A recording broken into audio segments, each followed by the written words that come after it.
Nah, assalamualaikum warahmatullahi wabarakatuh. Perkenalkan, nama saya Niko Galananki dengan NIM A11 2024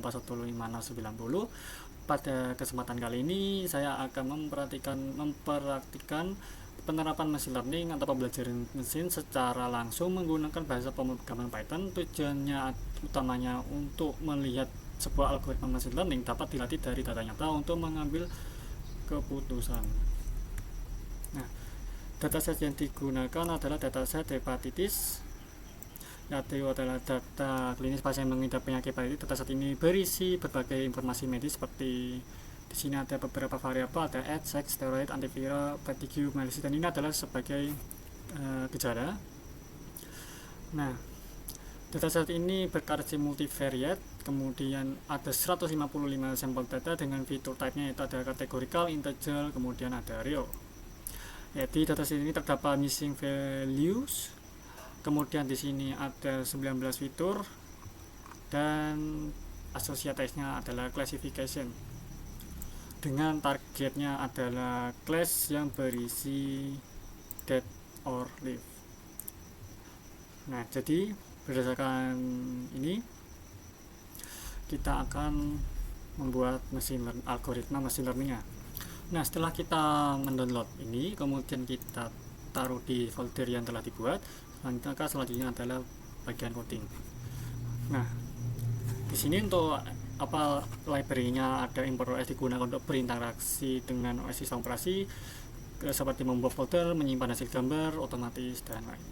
Kemudian ada datetime untuk digunakan catat waktu kapan analisis ini dijalankan. Kemudian ada import pandas SPD yang digunakan untuk mengolah data. Kemudian ada import NumPy itu untuk algoritma atau operasi matematika. Kemudian ada import Matplotlib pilot split ini untuk dasar membuat grafik, ya, plot diagram batang itu dari ini. Kemudian ada import Seaborn SNS, yaitu library yang dibangun di atas Matplotlib untuk membuat tampilan grafik menjadi lebih bagus dan informatif. Kemudian di sini kita menggunakan decision tree, algoritma utama ya decision tree. Terus plot tree digunakan untuk memvisualisasikan struktur pohon keputusan agar bisa melihat cara model berpikir. Kemudian kita menggunakan ROC juga untuk mengukur kemampuan model membedakan dua kondisi, yaitu deep or live, died or live. Kemudian ada confusion metric untuk melihat mana model yang salah menebak. Ini ya, confusion metric. Kemudian kita langsung ke bagian data understanding, dan ini ada link ke dataset ini. Langsung saja setelah kita membuat path, ya, di sini mencocokkan berdasarkan folder sini. Kemudian kita mount agar memberikan hak akses ke Google Colab untuk membuat folder ini, jadi bisa tersimpan otomatis. Nah, setelah itu kita ke bagian load data. Oke, kita lanjut, ada di kolomnya, dan di sini kita memasukkan semua fitur termasuk targetnya, yaitu class, ya, fitur-fitur seperti steroid, antiviral, kemudian sampai histologi, ya, sesuai di sini. Sampai bawah sini ada 19. Kemudian di sini langsung saja kita cetak, dan ini data sudah dimuat sesuai, ada 155 baris, di sini juga sesuai, dan ada 20 kolom.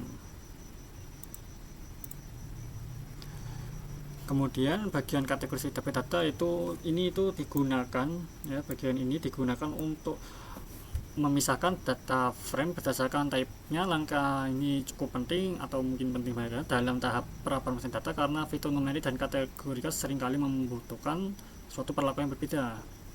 Kemudian remove target ini karena kita perlu membedakan antara fitur data input yang digunakan untuk memprediksi dan target apa yang ingin kita prediksi, dan mencegah model secara tidak sengaja menggunakannya untuk memprediksi dirinya sendiri yang akan bisa merusak validitas hasil analisis. Oke, kemudian setelah itu kita mulai mencetak, ya. Di sini ada fitur numerik, yaitu kemudian target variable yaitu class sesuai. Kemudian kita cetak sampel datanya. Ini kelasnya, ya, ada index dimulai dari 0, dan ini adalah kelasnya dibentuk sebagai numerik, ya. Sebenarnya di sini tuh kalau kelas 1 itu artinya berarti die, dan untuk 2 ini itu artinya live. Nah, kemudian di sini kita bisa tahu ada juga yang namanya none ya di steroid ini. Itu adalah data yang hilang, ada angka kategorikal yang hilang. Ya sesuai berarti di sini ada sebuah missing values. Kemudian kita ke distribusi target variabel. Kode ini digunakan untuk menganalisis variabel target class guna memahami keseimbangan data class, menghitung jumlah kemunculan frekuensi untuk setiap kategori dalam kolom. Di sini terlihat berapa banyak pasien yang masuk kategori die, yaitu dari kedua, dan ke kategori live ada 123. Dengan menambahkan parameter ini, fungsi tidak lagi menampilkan jumlah mentah, melainkan proporsi atau persentase. Nah, kemudian kita lanjut ke statistik deskripsi fitur numerik. Ini tuh count ya. Count di sini menunjukkan jumlah baris data yang terisi ya, bukan nol. Contoh fatigue hanya memiliki 154, yang berarti datanya itu hanya 154, bukan 155. Yang berarti seperti class at sex steroid, maksudnya antiviral ini 155, yang berarti datanya itu dia lebih lengkap aja daripada steroid ini yang hanya 154, atau bilirubin ini yang hanya 149. Kemudian untuk min di sini artinya tentu saja rata-rata. Kemudian ada STD yaitu standard deviation, seberapa jauh data tersebar dari rata-rata.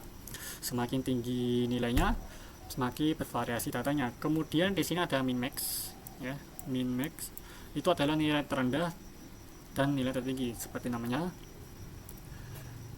Seperti kita ke X berarti tertinggi ada pasien berumur 78, dan yang terendah atau termuda yaitu 7 tahun. Ini tertua ya, berarti 78.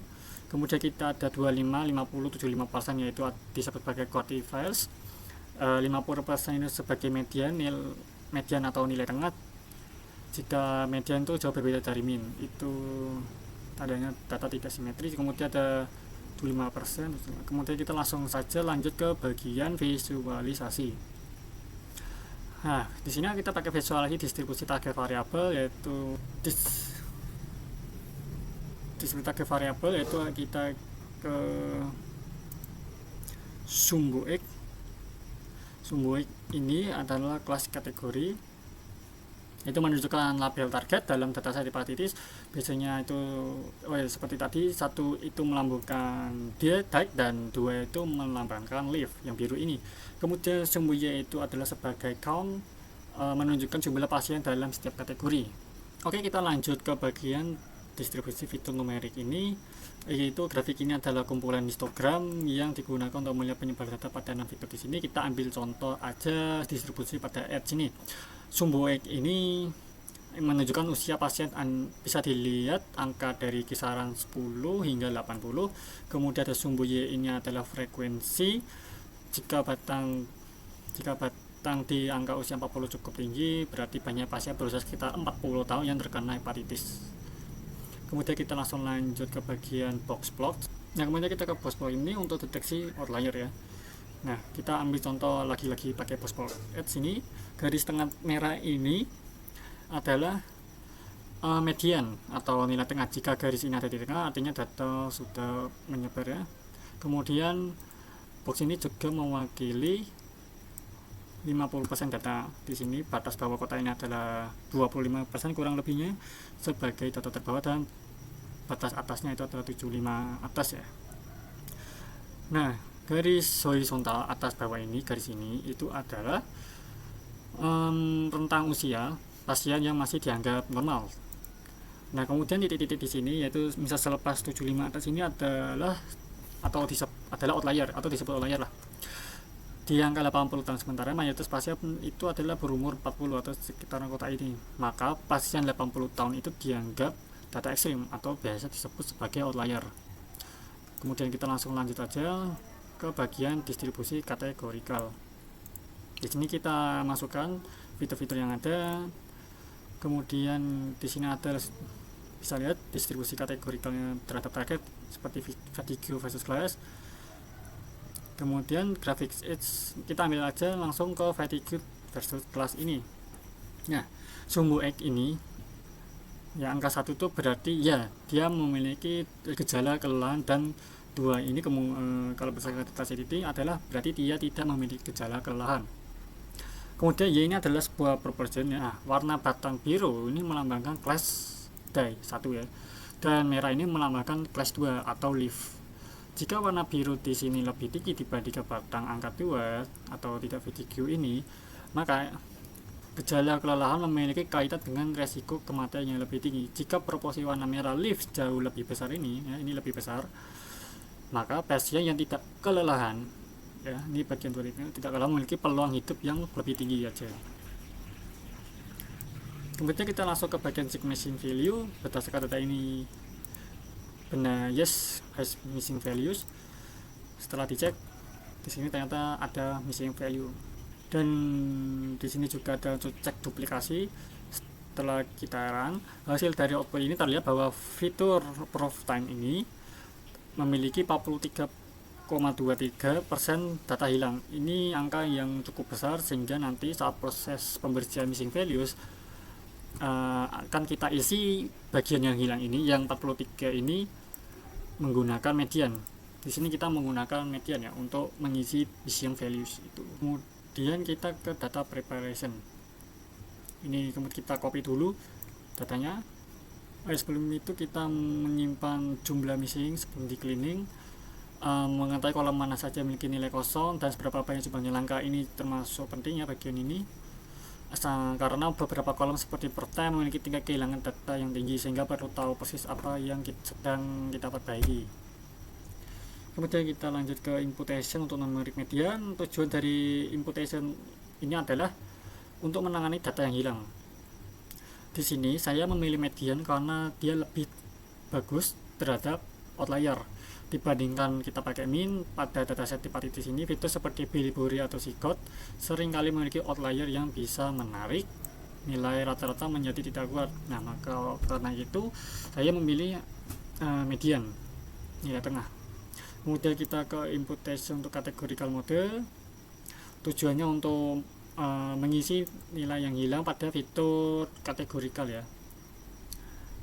Kemudian kita cek lagi missing values, ceknya setelah di cleaning dan kita tambahkan itu, dan sekarang sudah lengkap, semuanya memiliki 155 data. Lanjut kita ke bagian duplikat dan ternyata tidak ada duplikat. Kemudian kita copy dan langsung kita buat cetaknya. Nah, kita langsung saja loncat ke bagian fitur engineering. Di sini saya pakai fitur engineering untuk menyederhanakan pola. Daripada model itu harus belajar dari setiap angka, misalnya kita ambil usia itu, kan usia ada paling rendah 7 ya. Dan model masa harus belajar tiap pasien yang umur 7, 8, 9, 10, 11, 12, 13 dan sampai 70 atau sampai 80. Nah, untuk menyederhanakan itu kita pakai fitur engineering. Jadi model hanya perlu belajar pengelompokan ya. Di sini kita kelompokkan usia, misalnya dari 31, 32, 33 itu masuk kategori dewasa, yang dimana ini bisa membantu model menangkap trennya. Kemudian untuk menangani outlier, nilai usia yang terlampau jauh tidak akan terlalu mempengaruhi model karena sudah kita kurung dalam kategori yang sama. Dampaknya bisa meningkatkan akurasi data. Nah, di sini kita menambahkan yaitu age group ya di sini ya. Oke, setelah age group di sini ditambahkan, kemudian kita catat di sini bisa kita lihat ada age group di sini. 1, 2, 3 ini adalah kategori rentan umur ya. Misalnya 31, 32, 33 itu termasuk kategori 1 atau kategori 3 dan lain sebagainya. Kemudian kita lanjut ke bagian ini, korelasi analisis. Visualisasi ini menampilkan kekuatan dan arah hubungan linear korelasi termasuk variabel target class. Angka dari setiap sel menunjukkan koefisien korelasi Pearson yang berkisar dari min 1 sampai 1. Semakin kita lihat di tabel ini, ya semakin nilai itu mendekati 1, maka akan menunjukkan korelasi positif yang kuat. Jika satu fitur meningkat, yang lain cenderung meningkat. Jika nilai semakin mendekati min 1 ya, yang semakin ke biru ini, maka satu fitur yang meningkat, yang lain akan cenderung menurun. Jika nilai mendekati 0 atau yang berwarna putih abu-abu ini, maka menunjukkan sedikit atau tidak ada korelasi linear sama sekali. Nah, panjang bar ini menunjukkan korelasi semakin panjang maka semakin kuat, dan bar yang mengarah ke kanan positif berarti fitur peningkatan class, bar yang mengarah ke kiri di sini negatif berarti fitur tersebut cenderung menurun seiring dengan peningkatan class. Kita ambil contoh aja langsung, yang bertemu itu adalah RC test dengan class ya, RC test dengan class.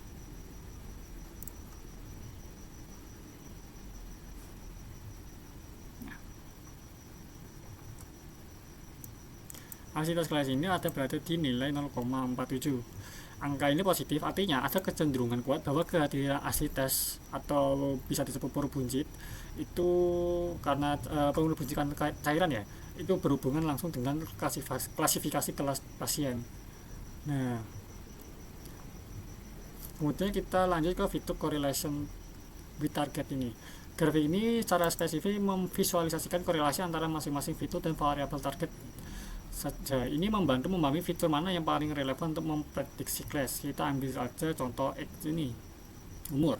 Terlihat bar untuk S menunjukkan ke arah kiri, yang berarti korelasinya itu negatif ya. Ini adalah korelasi negatif 0 sini ke kiri. Artinya secara statistik semakin bertambahnya umur ya, semakin bertambahnya umur maka nilai class itu cenderung turun. Jadi usia yang jadi lebih tua memiliki hubungan dengan resiko yang lebih tinggi ya, resiko terkena penyakit hepatitis ini semakin bertambahnya usia. Oke, kemudian kita langsung lanjut ke bagian modeling. Nah, di sini kita akan mulai melatih data, dan kemudian kita menguji data. Di sini kita split ya, data tersebut kita sebat. Ada di sini saya pakai 80 20, 80 untuk training dan 20 sisanya sebagai tes. Nah, ya, tes size ini ya. Untuk misalkan 20 untuk tes ini. Kemudian kita langsung ke random stat 42, ini artinya kunci pengacak. Jika menjalankan ulang codingnya, pembagian datanya tetap sama atau reproducible. Kemudian kita di bagian strategi ini penting agar data hepatitis ini bisa menentukan jumlah pasien T jauh lebih sedikit dibandingkan live. Buat memastikan ya proporsi kedua kategori tersebut tetap seimbang baik di data training maupun testing, tidak bersebelah gitu. Kan kita tahu di data ini jumlah live itu jauh lebih banyak ketimbang DI ya. Jadi datanya itu termasuk imbalance, nggak terlalu gapnya terlalu jauh antara live dan DI. Kemudian setelah itu ya di sini udah kita training, yaitu ada kelas yang hidup ada 98 untuk training, kemudian yang DI di sini ada 26. Kemudian untuk testing yang hidup ada 25, yang DI ada 6 untuk testing setnya. Kemudian kita langsung saja ke bagian baseline mode. Baseline parameter di sini menggunakan parameter bawah default dari algoritma decision tree ya. Ya di sini ini defaultnya.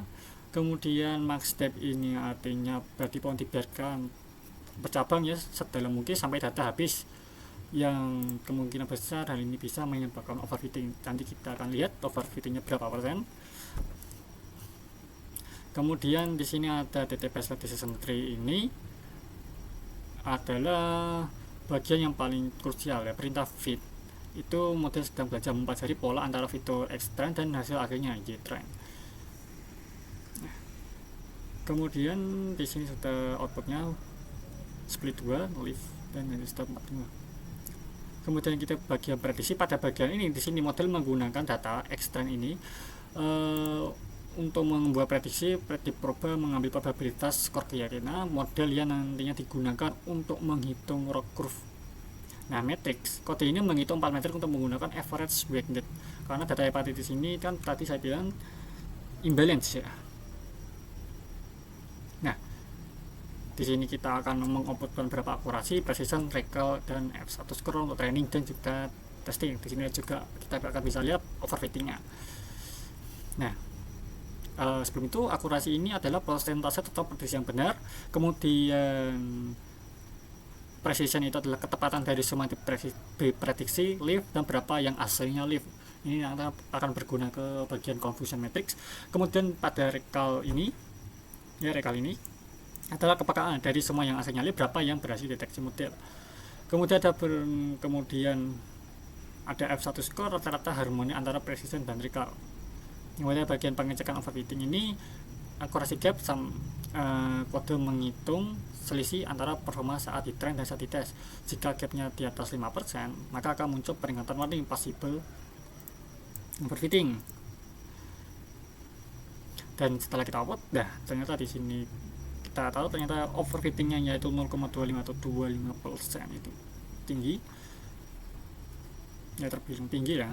Kan di sini 0,05 lebih dari itu aja dibilang overfitting, apalagi 2581 yang jelas pasti lebih tinggi. Nah, setelah mengetahui ini, kita kemudian akan melakukan optimalisasi pada langkah terakhir. Kemudian kita langsung ke bagian ini, visualisasi konversi metrik baseline model ini. Nah, di sini ada true tabel atau yang benar-benar yang faktanya atau aslinya hidup atau mati, dan yang predicted label itu adalah yang diprediksi mesin tadi. Kemudian di sini juga ada count. Kita langsung saja, yang aslinya hidup tapi diprediksi mati itu ada 4. Yang aslinya hidup dan diprediksi hidup itu 21. Yang aslinya mati diprediksi mati ada 2. Dan yang diprediksi mati aslinya hidup ada 4. Itu adalah dari konversi metrik itu. Kemudian kita langsung ke bagian visualisasi ROC curve baseline model. Nah, di sini akan kita langsung ke memahami sumbunya. True positive rate ini atau sumbu Y ini, seberapa pintar model mendeteksi pasien yang benar-benar lift semakin tinggi ke atas akan semakin bagus. Kemudian ada false positive rate ini atau sumbu X, seberapa sering model salah mengira lift padahal aslinya die gitu. Semakin ke kiri semakin bagus. Kemudian garis-garis putus atau random classifier ini, garis diagonal abu-abu ini adalah standar minimal. Jika kurang berada di garis itu, artinya model ini hanya menebas secara acak gitu. Kemudian untuk lengkungan kurva ini semakin melengkung ke arah pojok kiri atas, berarti model semakin sempurna, itu semakin pintar tanpa banyak salah nebak. Kemudian pada model baseline ini, garis hijau masih cukup dekat dengan garis diagonal yang menunjukkan performanya masih belum maksimal, masih terjadi sering miss. Kemudian skor AOC ini adalah 0,587, yang itu termasuk kategori buruk ya tergolong rendah, yang menjelaskan mengapa perlu kita lakukan optimalisasi untuk menaikkan skor ini ke angka yang lebih tinggi lagi. Kita lanjut ke bagian fitur import test baseline modelnya. Langsung saja kita ke bagian tabel gambarnya. Yaitu di sini semakin panjang tabel ini, semakin panjang batang ke arah kanan, semakin besar peran fitur tersebut dalam menentukan apakah seorang pasien masuk kategori live atau die berdasarkan hasil baseline ini. Di sini AC test adalah fitur yang paling dominan. Grafik ini yang diurutkan dari yang paling penting di atas hingga yang kurang penting di bawah. Ini membantu memahami logika medis yang dipelajari oleh model dari data. Kemudian jika ada fitur yang tidak memiliki batasan seperti steroid, sex, pain, liver peak, malaise, anoreksia, itu artinya model sama sekali tidak menggunakan fitur tersebut untuk membuat keputusan. Ini bisa terjadi karena model menemukan fitur yang lebih informatif. Oke, kemudian kita langsung ke bagian visualisasi decision tree strukturnya. Visualisasi decision tree struktur adalah peta logika bagaimana model berpikir. Nah, kotak-kotak ini itu disebut node. Setiap kotak mewakili sebuah titik keputusan atau hasil akhir. Node teratas atau ini itu disebut sebagai sebagai root. Fitur paling penting yang digunakan untuk membagi data pertama kali. Nah, node akhir ini atau leaf adalah kotak di ujung bawah yang menentukan klasifikasi akhir dari pasien. Kemudian aturan pencabangan atau split condition di bagian atas ini, setiap kotak tulisan seperti aktivitas kurang dari sama dengan 1,5, jika ya, maka alur data akan pergi ke cabang kiri ini. Jika tidak atau false, akan pergi ke kanan atau ke perputaran ini. Kemudian indikator warna merah ini artinya violet atau terisi. Kemudian untuk warna biru menunjukkan mayoritas data di kotak tersebut adalah kelas leaf. ini live. Kemudian untuk yang berwarna jingga atau coklat menunjukkan mayoritas data adalah kelas die. Nah, kemudian semakin pekat warna maka semakin pasti keputusannya. Warna pudar berarti datanya masih bercampur. Kemudian informasi dalam kotak di sini ada namanya Gini atau biasa disebut entropi, adalah ukuran ketidakteraturan data. Semakin mendekati 0 Gini ini maka semakin bagus data. Kemudian ada samples 124 ini, jumlah data pasien yang sampai ke kotak ini ada 124 ya. Kemudian ada value ini adalah distribusi jumlah data per kelas, misalnya 26,98 ini. Artinya ada 26 pasien dikategorikan die dan ada 98 pasien yang dikategorikan live. Nah, kemudian kita lanjut ke tahap 2, hyperparameter optimization. Ini tuh untuk mencari kombinasi terbaik ya. Model decision tree memiliki banyak pengaturan hyperparameter ya, seperti seberapa dalam pohonnya maxstep, ini maxstep. Kemudian atau secara minimal di setiap cabang, min sampel, live ini, daripada kita harus menebak satu-satu, kita buat daftar kemungkinan atau gridnya ini dan membiarkan komputer mencoba semua probabilitas yang ada. Kemudian ada kita membuat grid search CV ini itu untuk mencoba seluruh, ada 90 kombinasi ya. Pada parameter itu 90, maka ada 90 kombinasi yang akan ditentukan. Kemudian di sini ada CV3 ini, artinya untuk setiap kombinasi model diuji 3 kali menggunakan bagian data yang berbeda atau cross validation untuk memastikan hasilnya stabil. Kemudian decision scoring F1 weighted ini karena data hepatitis ini tidak seimbang atau imbalance ya. Kita menggunakan skor F1 sebagai acuan, bukan sekedar hanya akurasi. Kemudian di sini untuk mencegah overthinking, salah satu alasan utama melakukan ini adalah untuk mengatasi masalah gap 25% yang kita temukan di model baseline tadi, overfitting tadi. Dengan membatasi max step atau menambah min sampel, kita memaksa model untuk tidak terlalu menghafal data overfit itu. Kemudian kita ke bagian tahap 3, itu optimize model atau base parameter. Nah, angka 80 ini itu fungsinya digunakan sebagai garis pembatas ya, untuk bagian pembatas saja, agar load output di bawah sel itu bisa terlihat rapi. Oke, kita lanjut ke bagian evaluasi optimasi model ini. Kemudian kita lakukan hal sama yang pada baseline model, kita mencetak model, training matrix dan testing matrix ini, tapi dalam lingkup optimize ya, dan sudah dioptimize. Di sini yang pertama kita lihat itu adalah penurunan gap overfittingnya. Pada baseline tadi gap akurasinya itu 25% ya untuk overfittingnya. Nah, pada model optimize ini turun menjadi 10,48%. Artinya model sekarang itu lebih bagus dan lebih stabil saat bertemu data baru. Tidak hanya bisa menghafal data latihan, tapi ketika dites dia menjadi lebih akurasi ya. Kemudian kita ke bagian confidence yang optimize ini, bisa kita lihat di sini yang diketahui benar-benar hidup tapi diprediksi mati ada 3, yang benar-benar hidup kemudian diprediksi hidup ada 22, kemudian yang aslinya mati tapi diprediksi hidup itu ada 4, kemudian yang diprediksi mati dan benar-benar mati itu ada 2. Oke, kita langsung ke bagian RT optimasi ini. Di sini kita bisa lihat ya, kenaikan averaging sangat signifikan itu, yang sebelumnya 0,587 pada baseline langsung kita naik ke 0,827, dan ini menandakan model sudah menjadi sangat bagus ya berdasarkan itu nilai, karena ini hampir mendekati 1. Kemudian kita ke bagian fitur important yang optimize ini. Nah, jika diperhatikan ini fitur yang baru, model yang dioptimasi biasanya lebih selektif ya. Misalnya pada hasil tadi fitur storage sekarang mulai diperhitungkan oleh model, padahal di baseline tadi itu dianggap 0 ya. Ada baseline ini storage itu 0, tapi sekarang mulai diperhitungkan di fitur importance yang penting. Kemudian ada tree visualization, struktur pohon yang lebih sederhana ya.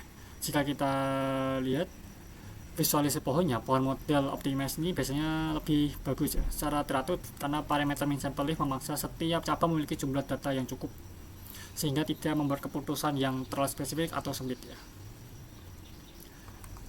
Oke, kita ke bagian evaluasi ya. Kita lanjut. Ada di sini ada apa, peer to peer dibandingkan ya antara baseline dan kita langsung lanjut ke bagian tabel reward yang sudah saya buat sedemikian rupa. Di sini optimasi menggunakan research ya, berhasil meningkatkan seluruh matriks pada testing. Peningkatan paling signifikan yaitu ada di AUK, itu dari 0,57, di optimize-nya 0,8267, peningkatnya itu besar 24% sendiri. Kemudian akurasi meningkat 3%, precision meningkat 1,7, recall 3,3, F1 2,42, kemudian overfitting turun sebesar 14%. Ini tuh apa ya, bisa menandakan model menjadi lebih tapi tidak mampu generalisasi dengan baik terhadap data baru ya. Nah, jadi kesimpulan dari semua algoritma ini dapat disimpulkan bahwa optimasi hyperparameter melalui grid search CV ini terbukti sangat efektif dalam meningkatkan kualitas model decision tree, baik dari sisi akurasi, kemampuan generalisasi maupun kemampuan membedakan kelas. Oke, kurang lebihnya begitu. Cukup sekian dari presentasi saya tentang pembelajaran mesin ini menggunakan algoritma untuk menerapkan pembelajaran model mesin learning ya. Mohon maaf bila ada tutur kata yang salah atau mungkin dalam penyampaian. Saya mohon maaf. Terima kasih telah menonton. Wassalamualaikum warahmatullahi wabarakatuh.